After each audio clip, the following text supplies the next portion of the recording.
Has anyone ever asked you why you wear mixed fabrics or eat shellfish as a Christian? Probably not without accusing you of picking and choosing what parts of the Bible you adhere to. And personally, I think Vodi Bakum said this best. So let's take a look. Yeah, well, you pick and choose.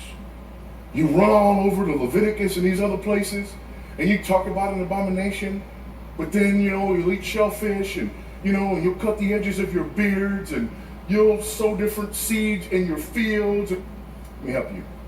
First of all, when we bring this up, a couple of things to keep in mind. The first thing to keep in mind is this, that if you want to go back to Leviticus 18, one of the things that you'll find is the proper treatment of your neighbor. And one of the things that you're arguing for in our discussion is that I treat you properly as my neighbor, which is found in Leviticus 18. But you also don't believe that homosexuality is wrong, which is also found in Leviticus 18. The first thing I want to show you is that you are picking and choosing from Leviticus 18 just like I am. But the difference is I know I'm picking and choosing, and I know why. There are three types of laws in the Bible. There's moral law that is forever binding on all people in all places and all times. We have this summarized for us in the Ten Commandments. There are also civil laws. These civil laws were for the nation of Israel as a nation in the ancient Near East.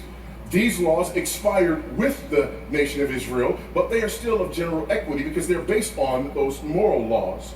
Thirdly, we had the ceremonial laws. These ceremonial laws were laws that were designed to do two things. Number one, identify Israel as God's unique people, worshiping him uniquely in their context. And secondly, to point forward to the person and work of Christ. So when you talk about cutting the edge of the beard, you're actually talking about ceremonial law and Israel not being like the nations around them. When you're talking about their dietary laws, you're talking about Israel not being like the nations around them.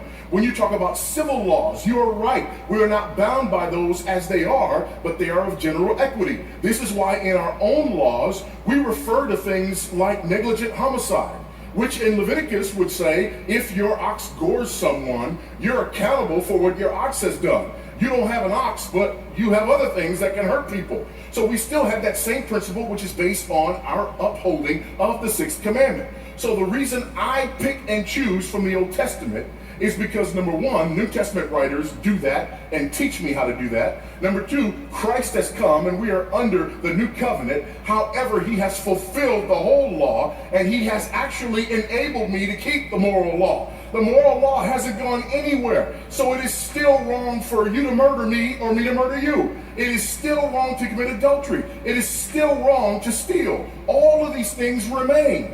So it is because I understand how the Bible is written and I use the Bible carefully that I don't just pick and choose according to what I like, which is the exact opposite of what you are doing. So I have a better question for you.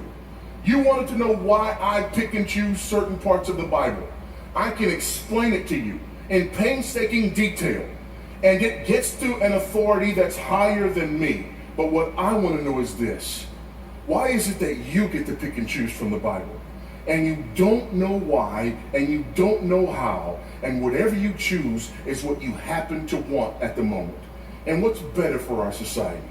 People who decide what's right based upon what they want at the moment, or people who understand and recognize that there is a law higher than themselves and who submit and subject themselves to that law? I hope you understand that ultimately what this is about is not just getting our way politically. This is ultimately about us seeing our neighbor in a house that's on fire and loving him enough to not only say get out, but if necessary, go get him and drag him out. That's what love does. So don't let anybody tell you that it's not loving if you stand flat-footed and speak the truth about this issue of homosexuality. What's not loving is to look someone in the eye when God says they are in jeopardy of an eternity in hell and merely wink and nod at their sin because you're afraid of being called names. Speak the truth, saints.